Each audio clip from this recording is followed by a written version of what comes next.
Muchachos, muy buenas noches. Gracias por estar con nosotros aquí en una edición más de Voces de la Nación. Síganos a través de las redes sociales del Partido Acción Nacional y de Revista La Nación. Hoy tenemos el hashtag Yo No Festejo que hemos estado promoviendo y es a propósito del primer aniversario del triunfo de Andrés Manuel López Obrador a la presidencia de la República que acabamos de celebrar el pasado lunes, 1 de julio. Y bueno, vamos a analizar hoy qué es lo que ha pasado desde entonces. Y estoy muy contento porque nos visitan hoy invitados de lujo, como siempre mi amigo Fernando Rodríguez Doval, que es aquí nuestro secretario de estudios del partido, que ya nos ha acompañado varias veces, la diputada federal Silvia Garfias, que nos acompaña hoy para hablar, y mi amigo también Jorge Lara, que es asesor en temas de seguridad en el grupo parlamentario de Acción Nacional. Y bueno, quisiera pedirles un comentario inicial. ¿Qué sabor de boca les deja este primer aniversario? Fer, si quieres empezamos. Sí, muchas gracias, muy buenas noches a todos. Yo creo que en efecto hace un año cuando ganó López Obrador, ciertamente había en una parte muy importante de la población un sentimiento de esperanza, hay que reconocerlo. López Obrador ganó con más de 30 millones de votos, con más del 53% de la votación, unas cantidades muy considerables, muy altas. Sin embargo, yo creo que un año después claramente hay una desilusión, hay un sentimiento de decepción entre esas personas que mayoritariamente le dieron su apoyo.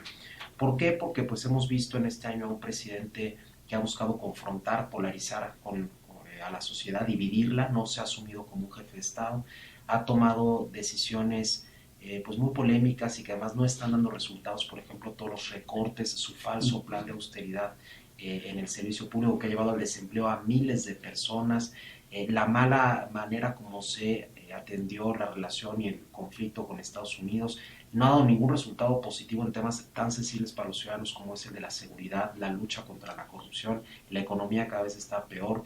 Y por otro lado hemos visto un presidente que ha querido concentrar el poder, debilitar los contrapesos, debilitar a las instituciones. Entonces, decepcionante, en muy poco tiempo ya ha generado una decepción que incluso ya se refleja en las encuestas, hay que decirlo, porque las tasas de rechazo de López Obrador se han duplicado. Sí, diputada, un primer comentario, un primer balance.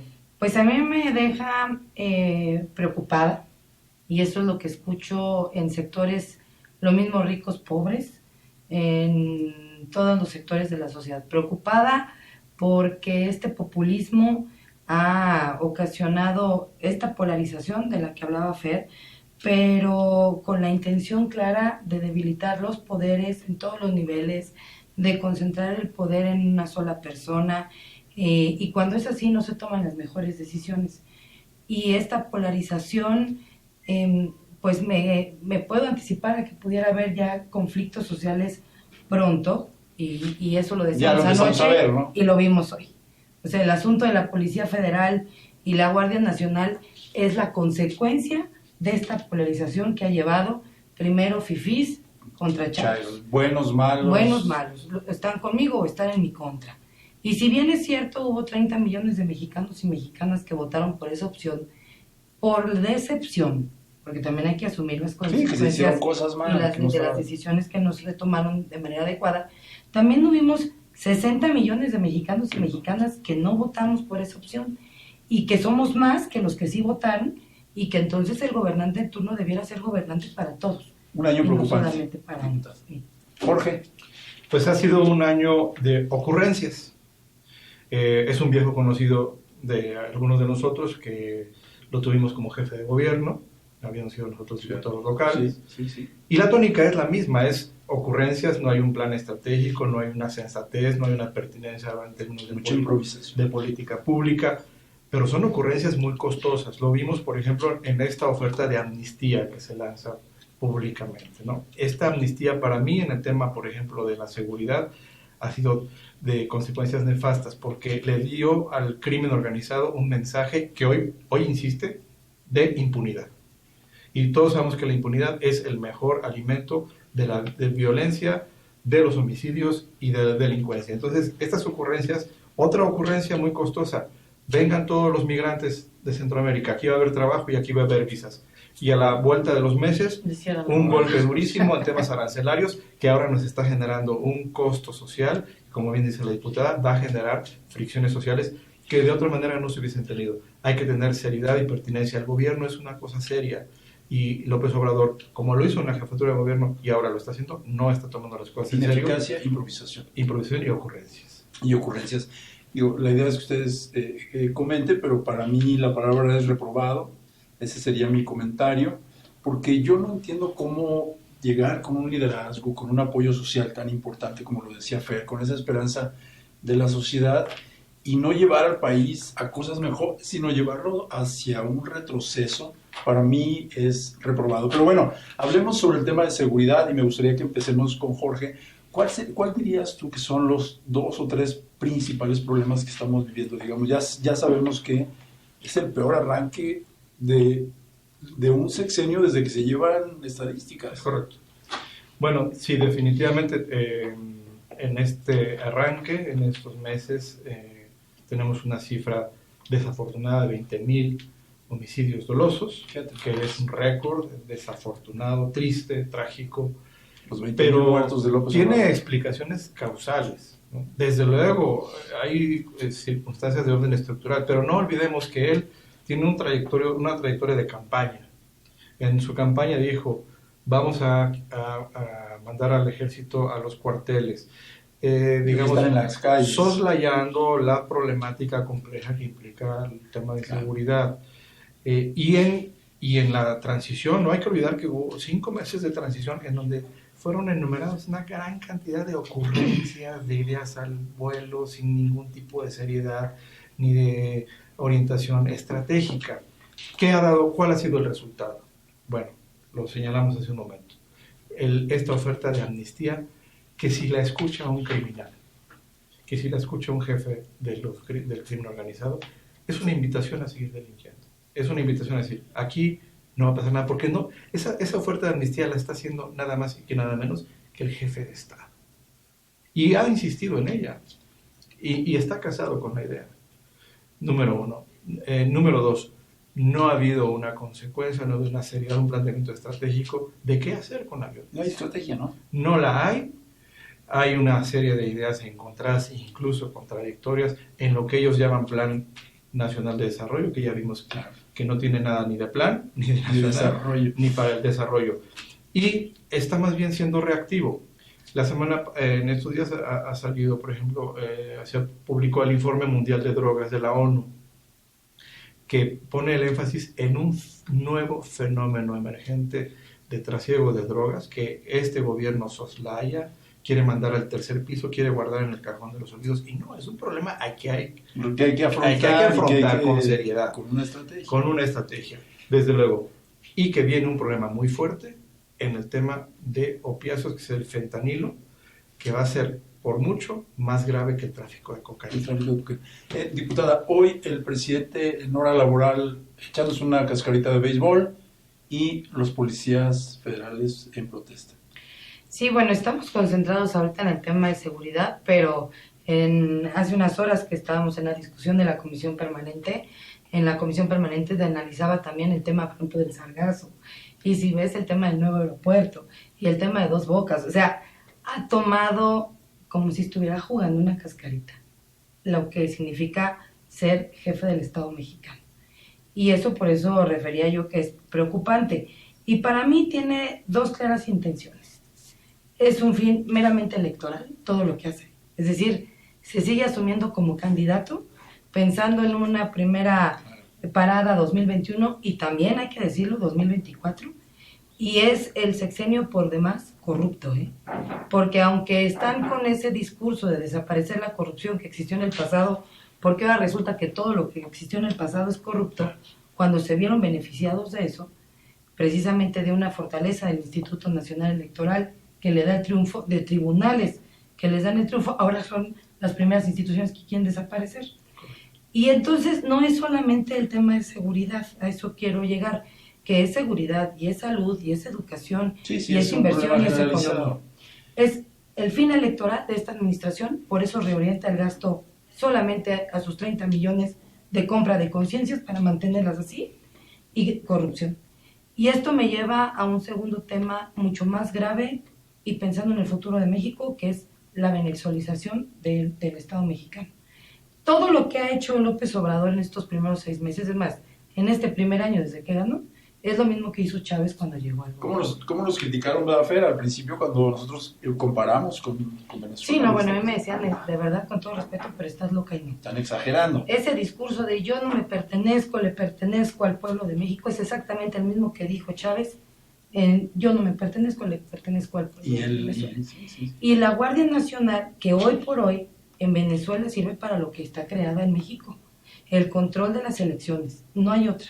Desaparecer a la oposición porque su verdad es la verdad absoluta. Sin duda el principal problema, ¿no, Fer? En todas las encuestas, el tema de seguridad. Sí, y un tema donde, como bien decía Jorge, la diputada, no se ve por dónde se va a solucionar. La Guardia Nacional realmente no supone un diseño novedoso en materia de política ni preventiva ni de combate a la delincuencia, y más bien pareciera, pensando mal, que va a encarnar lo que decía Silvia, que es eventualmente un cuerpo al servicio del presidente para, como ocurrió en otros países, reprimir a la oposición. Yo quiero enfatizar lo que se comentaba del tema de la corrupción. La corrupción fue quizás el gran tema con el que López Obrador llegó al poder, ¿no? El malestar que había en la población, porque hay que recordar que el sexenio de Enrique Peña Nieto fue un sexenio donde hubo cualquier cantidad de escándalos de corrupción, ¿no? Muy lamentables, ¿no? De eso se vale López Obrador y llega al poder con un discurso fuerte contra la corrupción. Sin embargo, hoy cuando vemos cómo ha actuado este gobierno, vemos que no solamente no hay un compromiso en contra de la corrupción, sino que incluso se están tolerando, cuando no impulsando, prácticas de mucha corrupción. Y voy a mencionar un par de ejemplos. 8 de cada 10 contratos de este gobierno son adjudicaciones directas, ¿no? Lo cual contradice no solamente la ley, sino el propio programa electoral de Morena y el propio Plan Nacional de Desarrollo, donde dicen nuevamente con un enorme cinismo que las adjudicaciones directas tienen que ser la excepción y no la regla tiene que ser la licitación, y sin embargo 8 de cada 10 contratos han sido adjudicaciones directas. Luego también corrupción sabemos que son los conflictos de interés, no solamente robar como tal dinero, digamos, del aeropuerto, sino los conflictos de interés. Este gobierno está repleto de conflictos de interés. Todos sus delegados en los Carlos estados, Lomelí, los superdelegados. de Jalisco, que tiene interés en la industria farmacéutica. Los 2 ministros que ha propuesto López Obrador para la Suprema Corte claramente están vinculados a él. Una de ellas es esposa de su principal contratista. Es decir, hay ahí también un conflicto de interés. Y por supuesto tenemos a personajes impresentables en el gobierno, como es el caso de Manuel Bartlett, Octavio Romero, con una larga trayectoria de corrupción, que ahí están ocupando cargos públicos. Y bueno, y otro tema de corrupción, ahora la partida secreta. La partida secreta. La casa. Vamos como pero superó atrás, por ¿verdad? mucho a Carlos Salinas, la partida secreta de Carlos Salinas, hasta donde si mal no recuerdo, 2.500 millones de pesos. Este juego señor de niños, se está ¿no? autorizando, sí, juego de niños contra los 90, 120 mil millones de pesos. Eso también es corrupción, ¿no? Por supuesto. Partida secreta, que ahora sí que ni siquiera tiene Trump, ¿no? No. Sí, se lleva. Además, quiero resaltar algo. En los gobiernos de Acción Nacional se supo y hubo escándalos de excesos, precisamente porque se empujó un tema de transparencia, de acceso a información. Y entonces la gente en México empezó a darse cuenta en qué, cómo, cuándo, quién gastaba y quién podía acceder a ello. Ahora parece que quieren hacer todo lo contrario. Entre menos transparencia haya, pues mejor. Y cuando no hay transparencia, pues por supuesto que primo de los 70, ¿no? La posibilidad de corrupción. Y esta involución también se da en un aspecto que es muy importante para el PAN, que el PAN lo ha impulsado durante toda su existencia, que es el tema de los derechos humanos. El tema de los derechos humanos, el PAN, bueno, pues viene implícito en la fundación del PAN, y en la década de los 90 se empezó a desarrollar la gran reforma de los derechos humanos reconocida en todo el mundo. Fue la reforma de los derechos humanos del artículo primero 2011. En el gobierno del PAN. Así es. ¿No? Y que nos inserta en el sistema interamericano, nos pone en la vanguardia de los derechos humanos, y este gobierno empieza a dar pasos, no lo digo yo, lo dicen los especialistas en materia de derechos humanos, no lo decimos los panistas, lo dicen quienes están involucrados en esto, empieza a dar pasos hacia atrás muy preocupantes, con un tufo de autoritarismo en materia de derechos humanos. Y yo creo que una muestra de esto fue este rechazo grosero, la recomendación. El no asistir al informe del Ombudsman, que de por sí es una señal, y sabemos que López Obrador maneja muy bien los símbolos y las señales. Desde luego su vacío es muy elocuente, en el rechazo de la agenda de los derechos humanos, pero también en esta recomendación a propósito que realiza la Comisión Nacional de Derechos Humanos sobre las estancias infantiles. Así es. Que lo rechaza la Secretaría de Bienestar, pero además de una manera molesta muchísimo, grosera y absurda. Esto puede ser la señal de un viraje, de un retroceso en el reconocimiento de los derechos. Un gabinete también de floreros. Eso es lo que yo traigo. Algunos de lujo, ¿eh? O sea, realmente, tú eres abogado, ¿no, George? O sea, tiene como encargada de los temas del interior del país a una ministra de la Corte, una mujer que sabe y conoce de leyes y no ha sido capaz de renunciar y decir, oye, presidente, estás cometiendo muchas violaciones de la ley, yo no puedo seguir no hay esa ética en el servicio público. Yo digo que hay floreros de lujo, pero en general el gabinete, pues, nada más está pintado, ¿no? Bueno, pues se dice en las columnas, ¿no?, que la única ocasión que hay para acordar algo con el presidente son las mañaneras. Es en la reunión previa de la reunión. ¿Cuál es tu favorito, Fer, del peor miembro del... Hay varios, ¿verdad? Además de que hay varios, yo creo que hay una enorme cantidad de desconocidos. O sea, en el gabinete, quitando quizás a Olga Sánchez Cordero o Marcelo Ebrard, el resto son personas que los conocen en su casa, hay que decirlo, que no tienen trayectoria, que no sé por qué están ahí, o más bien sí sé, están ahí porque López Obrador no quiere que nadie les haga sombra. O sea, porque en esta lógica mesiánica, caudillista del López Obrador, él es el único que puede brillar. Y por eso todos los mensajes los da él, toda la comunicación del gobierno la concentra él. Chávez. Muy al estilo de estos liderazgos, ¿no? Mesiánicos, providencialistas, carismáticos, ¿no? Y claro, y el resto del gabinete pues está, como bien lo dices, Felipe, están de floreros, ¿no? O sea, queda claro que Olga Sánchez Cordero no es interlocutora de nadie. O sea, que ella no tiene los hilos para la gobernabilidad del país, que es lo que tradicionalmente tiene un secretario de Gobernación. Entonces, pues es una señora a la que yo creo que ningún gobernador le toma la llamada, que realmente no, o ningún actor realmente relevante de la oposición, porque todo el mundo sabe que quien concentra la toma de decisiones es López Obrador. Y así pasa con la secretaria del Trabajo, la secretaria del Bienestar, que no sé ni quién es, oye, tantos la temas de medio ambiente, de salud, ¿no? Comprando carbón y todo, y el del medio ambiente. El secretario de Hacienda, que dice una cosa y luego López Obrador lo contradice. Entonces, realmente tenemos un enorme problema de que no hay un equipo gobernando. Sí. Yo me quiero regresar un poco al tema de derechos humanos, sí, reforzando, y si para mí no hay otra intención, insisto, más que el populismo como esquema, como sistema, y la intentona que hay incluso de desaparecer a la Comisión Nacional de Derechos Humanos. Estoy como secretaria de la Comisión de Derechos Humanos en la Cámara, y en alguna ocasión, en una reunión previa a la mesa directiva, al presidente, pues después como que dijo, ay, creo que ya me excedí en mis palabras, dijo, bueno, pues es que, ¿para qué atendemos estas iniciativas si ya la vamos a desaparecer? Va a ser la Defensoría del Pueblo. Me parece muy grave porque además eso, en mi opinión, es con la intención de desvincular las obligaciones que hoy por hoy tiene el Estado mexicano en todos los acuerdos y tratados que tiene firmados, ¿no? Y que finalmente funja como un satélite, como todas las dependencias, como un empleado más, y por eso, pues como no ha podido hasta el día de hoy, el día de mañana lo hará Defensoría del Pueblo, y con las instituciones que no pueda, pues las debilitan el presupuesto. El tema de la economía también, muy complejo, ¿no? Ya está bien documentado, ¿no? El peor mes de mayo para la creación de empleos, 6 meses de una economía a la baja, todas las expectativas de crecimiento ya se vinieron abajo. Yo digo que los grandes empresarios ya lo sintieron, es comentario generalizado entre ellos de proyectos amplios que tenían, todos están parados, estaban viviendo este primer semestre con la ola, ¿no?, de lo que fue la pasada administración, pero para la población en general yo calculo que octubre va a empezar a sentir ya los estragos, y es muy rápido. Los resultados de estas malas decisiones de ahuyentar capitales con las decisiones del humor mañanero o a mano alzada en un evento, me parece que es inconcebible a las circunstancias y necesidades de las y los mexicanos.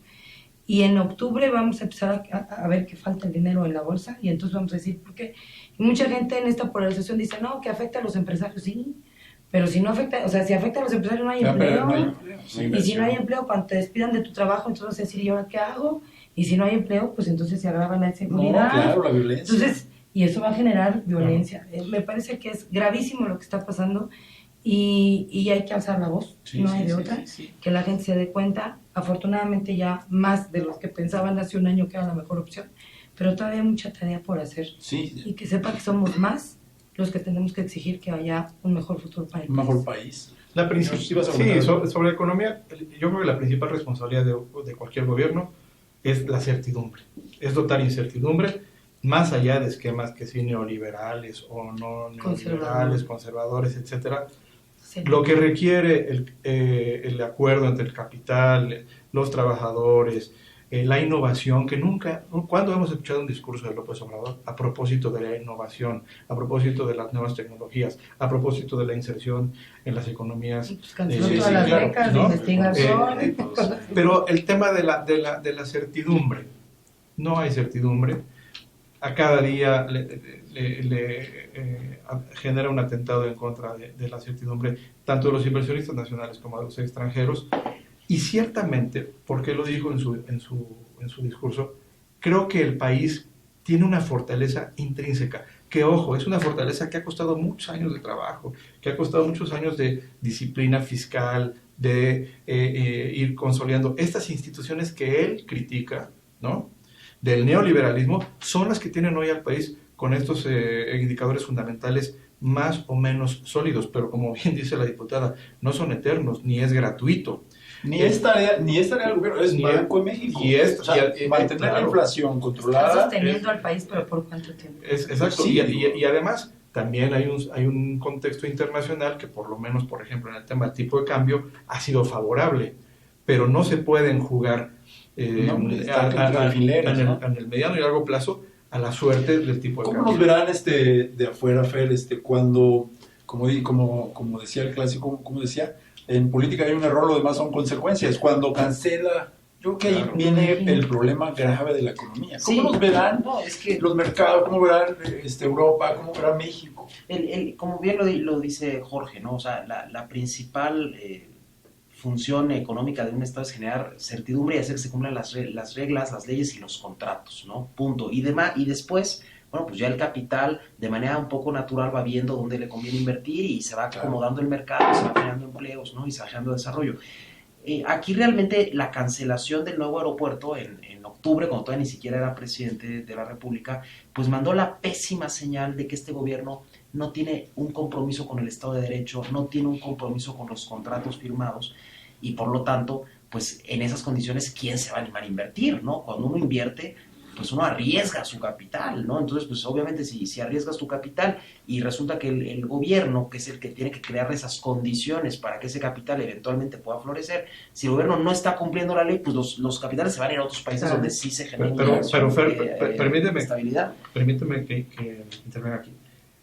No solamente invierten los capitales de uno, los fondos de inversión, así es, claro, que son los grandes jugadores en la inversión mundial, tienen la responsabilidad de los recursos de los ahorradores, de los pensionados, de millones de personas que depositan ahí sus recursos. Entonces, un administrador de fondos de pensión tiene que ser muy responsable y seleccionar con mucho cuidado en dónde va a ubicar esos capitales. Sí, por eso las calificaciones de las calificadoras, valga la redundancia, han caído tanto, ¿no? Porque no hay esas condiciones. O sea, México está dejando de ser un país atractivo o que genere esta certidumbre, esta certeza para generar desarrollo, empleo y demás. Primero los pobres, dijo, ¿no? A ver, los recortes, los hospitales, las estancias infantiles. O sea, prácticamente a las personas más pobres les está afectando. Los refugios. Todo el esquema de becas a conocimiento. Y me regreso un poco a este tema que veníamos platicando, porque el asunto tiene que ver con que hasta la Suprema Corte de Justicia desconoció. Entonces, no nada más es la Comisión Nacional de Derechos Humanos, no nada más es debilitar una institución. Ahora que digas que las decisiones del otro poder forman parte de la mafia y de sus detractores y de sus enemigos, pues yo le he dicho, no, señor presidente, eres presidente de todos y todas las mexicanas. Y ojo, que con quienes todavía creen que podrá hacer bien las cosas, porque esas decisiones nos van a afectar a todos y a todas por generaciones ya. Se brincan todos los valores. La afectación que ha tenido estos 6 meses o este año ya representa y tendrá repercusiones no de una, sino incluso de 2 generaciones, que no lo dice Silvia Garfias, lo dicen los especialistas. el tema de la deuda, el tema de los intereses, el tema de la inflación, el de cero crecimiento, o sea, todo el trabajo que costó estos últimos 2 sexenios y bueno, en el último con un sesgo de corrupción, pero aún así se hizo un esfuerzo, se fue por la borda. Así es. Estamos llegando prácticamente al final de... Qué rápido se pasó la media hora. Yo pienso. Lamentablemente, no quisiéramos decirlo, pero no hay de dónde sacar algo positivo, ¿no? ¿Alguna conclusión, Fer? Mira, yo la conclusión que tendría es que en efecto este gobierno va por muy mal camino, no se ve una salida desde el gobierno, pero sí se ve una salida desde la sociedad y desde la política, y es que cada vez hay más ciudadanos que se han estado manifestando incluso ya en las calles y además en las encuestas y en las redes sociales y en muchos lugares exigiendo que haya democracia, que haya separación de poderes, que haya contrapesos, que se respete la ley, ¿no? Y claramente esos ciudadanos saben, y nosotros también tenemos la obligación de ir a buscarlos y de hacérselo saber, que Acción Nacional es la alternativa, ¿no? Acción Nacional es la alternativa democrática. Los estados donde hoy gobierna el PAN es donde más está creciendo la economía. Son los mejor evaluados, por cierto, son los mejor tanto evaluados, municipios como estados. A nivel municipal como estatal. Así se demostró incluso en las elecciones recientemente el pasado mes de junio, donde el PAN tuvo como partido más votos que Morena en los 6 estados donde hubo elecciones. Entonces, aquí digamos que la buena noticia es que hay alternativa, ¿no? Y por supuesto que los que militamos en este partido somos conscientes de la enorme responsabilidad histórica que tenemos para brindarles una opción a los ciudadanos que pueda corregir este rumbo y llevarnos a un verdadero desarrollo. Así es. Sí, yo dejaría la siguiente reflexión. Primero, que como partido nos hemos asumido y hemos asumido las consecuencias de nuestros errores. Cuando fuimos gobierno no supimos estar a la expectativa y a las necesidades y cubrir todas las necesidades como la gente lo pensaba y lo esperaba, que cometimos errores y esos los hemos asumido como tal, pero que con todos los errores que pudimos haber cometido fuimos mucho mejor gobiernos que lo que siguió y lo que tenemos hoy por hoy, y por eso estoy convencida que para llevar a buen puerto y avanzar en este México, pues solamente Acción Nacional. Que el reto que tenemos es 2021, porque hay que frenar la vorágine del andamiaje jurídico que quiere crear para perpetuarse en el poder. López Obrador no va por el 2021, va por el 2024. Y en el 2024 su intención es decir, pueblo de México, quieren que me siga quedando aquí, que siga gobernando, como lo hizo Chávez. Así es. Y entonces el reto es generar mayor conciencia ciudadana entre la sociedad, y que en el 2021 ojalá nos vuelvan a dar ese voto de confianza. Hemos aprendido la lección, hemos tratado, y yo he visto que Marco Cortés en esta dirigencia ha tratado de conciliar, de llegar a los acuerdos, de entender que es primero México antes por las diferencias que puede haber entre grupos internos, y en presentar los y las mejores propuestas a los y las mejores candidatas, y por supuesto los y las mejores legisladores y legisladoras, y hacer lo que nos corresponde. Hoy prácticamente somos un cero a la izquierda por la numeralia, porque somos 78 de 500. Entonces, el secreto está en 2021, ojalá podamos contar. Podemos hacerlo, Jorge. Pues es una apuesta por la institucionalidad, como han comentado mis compañeros de mesa. El gobierno es una apuesta por una persona, lo hemos visto de siempre. Su misión, al parecer, es destruir lo que se ha hecho, ¿no? El tema electoral es muy preocupante, porque, pues tú lo sabes, Fer, diputada, ¿cuánto costó construir las elecciones? Gente que dio su vida, sí. Alonso Lujambio, el propio Molinar, muchos otros ideólogos, Woldenberg, etcétera, que han invertido su existencia, su talento en arquitecturas institucionales muy complicadas, y que para que han permitido que todos puedan acceder al poder en condiciones de competitividad, hasta López Obrador. Todas las reformas electorales del 2006 a la fecha han sido confeccionadas al capricho de López Obrador. Y ahora faltaba más, que ahora hay que darle la puntilla, hay que eliminar los órganos estatales electorales, hay que acechar al Instituto Nacional Electoral, al tribunal. Me parece que la gente debe darse cuenta, y nosotros tenemos una responsabilidad como partido en la eficacia de nuestra comunicación, en el mensaje boca a boca, porque también estamos frente a un personaje que es muy mediático, muy talentoso en el manejo de las agendas, y el PAN también tiene que crecerse Así es. en este tema en particular, sí, ¿no? es. Bueno, pues yo mi conclusión, y les agradezco mucho que me hayan acompañado, las principales tareas de un Estado, que es proporcionar seguridad y desarrollo para las personas, no se logró en este primer año. Por lo tanto, hablando en términos beisbolísticos, el presidente López Obrador está ponchado. Pues muchas gracias, buenas noches y nos vemos el próximo miércoles.